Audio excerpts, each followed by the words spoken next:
Bonsoir à tous et bienvenue dans cette vidéo où nous allons explorer un sujet qui peut sembler tabou dans certaines communautés religieuses, la dîme et son lien avec le salaire des pasteurs. Beaucoup de personnes pensent que la dîme est le salaire des pasteurs, mais est-ce vraiment le cas?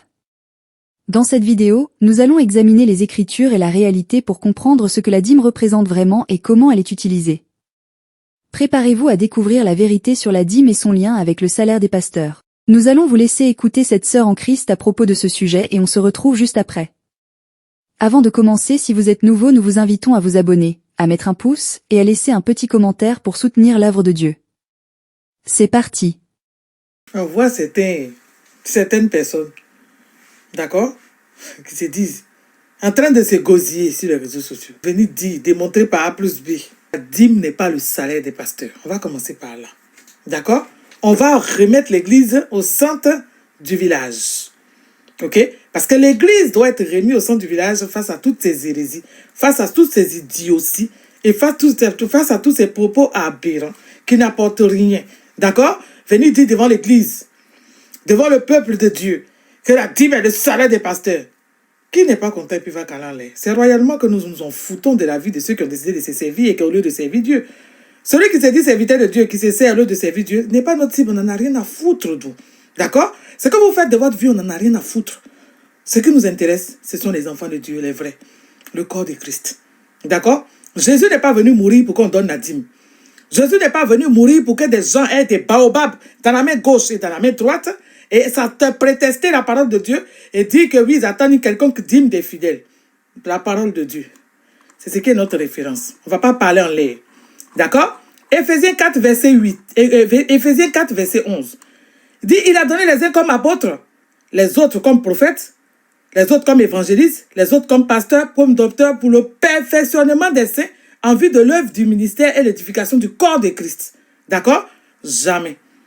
D'accord? Quand quelqu'un vient s'asseoir devant l'église et qui dit que lui, il est apôtre, lui, il est pasteur, lui, il est évangéliste, il est docteur, la Bible, c'est-à-dire que le verset de la Bible qui nous confère ce titre-là, c'est Éphésiens 4, verset 11.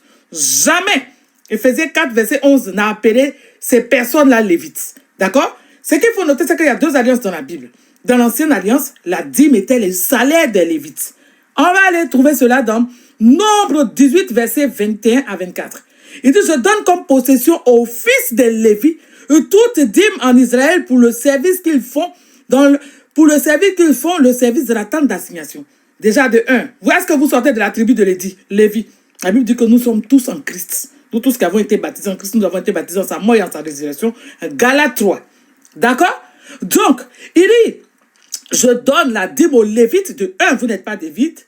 Je donne comme possession aux Lévites toutes les dîmes en Israël pour le service qu'ils font, le service de la tente d'assignation. Vous faites quoi dans la tente d'assignation? Elle est où la tente d'assignation? Autrefois, les Lévites devaient aller tuer les bœufs, tuer les animaux. Dans la tente d'assignation, ils travaillaient. Vous êtes là, vous vous prélassez. Vous faites quoi? On prie. Vous priez pour qui? Vous jeûnez pour qui? Où est la part du Saint-Esprit? La Bible dit que le Saint-Esprit intercède pour nous devant la face de Dieu. Vous êtes qui? Et pour venir faire, on dirait qu'on jeûne. Vous jeûnez, vous faites quoi dans la vie des gens? C'est-à-dire que, avec ou sans vous, ce que Dieu a décidé de faire dans la vie de quelqu'un, il va faire.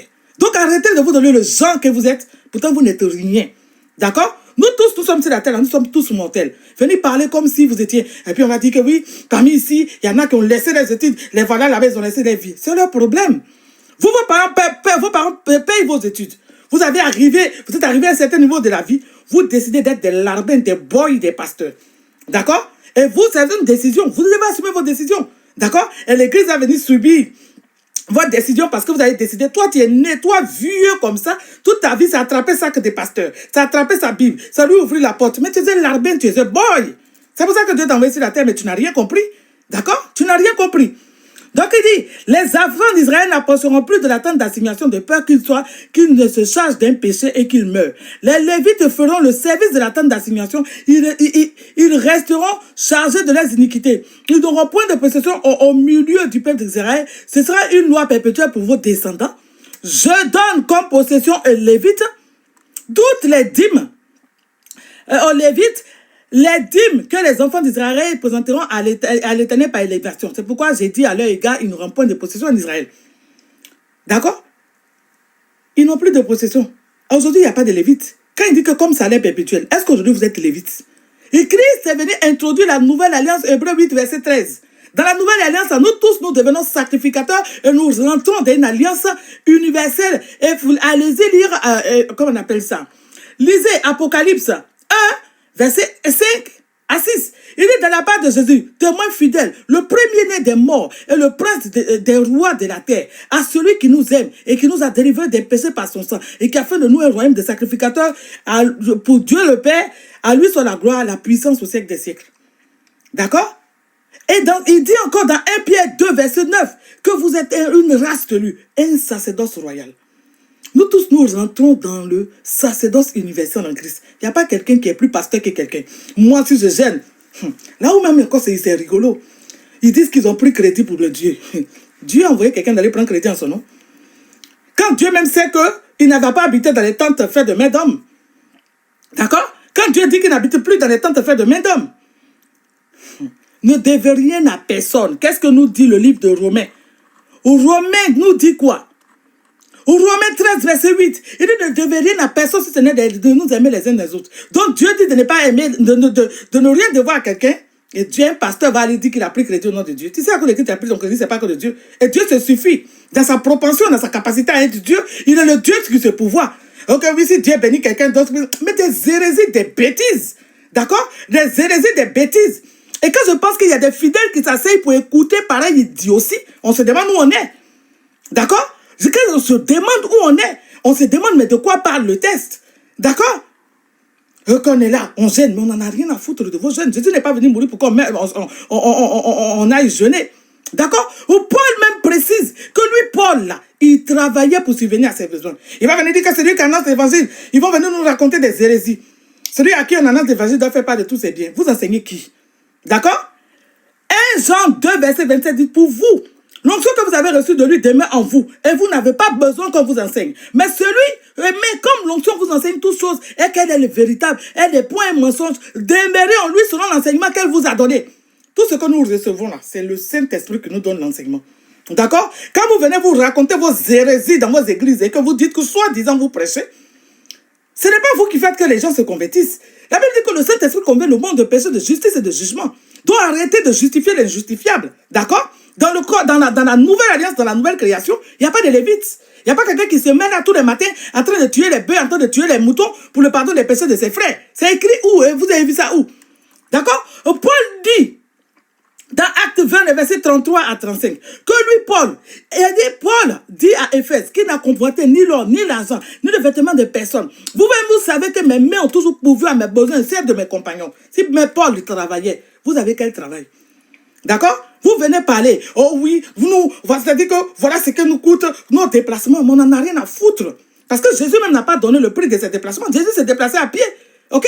Vous dites que vous partez dans des pays, mais on ne vous a pas appelé. Dieu est fidèle, il est puissant. Dans chaque pays, Dieu a appelé un pasteur. C'est vous qui vous pensez que vous croyez important qu'il faille que vous vous déplaciez. Mais c'est vos problèmes. Et c'est vos problèmes qu'il faille que vous vous déplacez pour aller annoncer comme si Dieu ne savait pas ce qu'il faisait. Dieu n'a pas besoin de vous dans les pays. Dans chaque territoire, dans chaque hameau, dans chaque endroit de la terre, Dieu a suscité, Dieu a appelé quelqu'un pour se révéler à ses enfants. Donc, pour des moments, arrêtez de vous donner les airs, de vous donner les titres que vous n'avez pas et prenez de vos sycomores.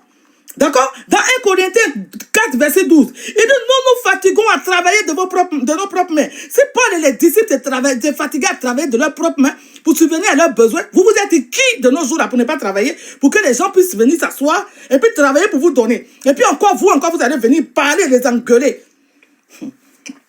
Et oui, la dîme n'est pas on ne doit pas donner des dîmes aux orphelins. Mais c'est faux. D'accord? C'est faux. Ok? C'est faux.